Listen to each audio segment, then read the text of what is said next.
बड़ा हमार ख्याल बा एक दिन उनकर दुल्हा मोड़ मिजाज बना के घर अइलन, लेकिन 2-4 गो लड़का के कलन की सुन रहे गौवा के बगल में बड़ा बढ़िया नाच आइल हो।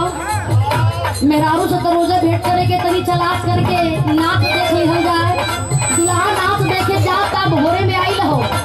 दुल्हन शिकायत करत दिया कि तोहार रहन बढ़िया नहीं हो, काम करवा बढ़िया लेकिन बिना समय के समय काम करेला। का कहे मास्टर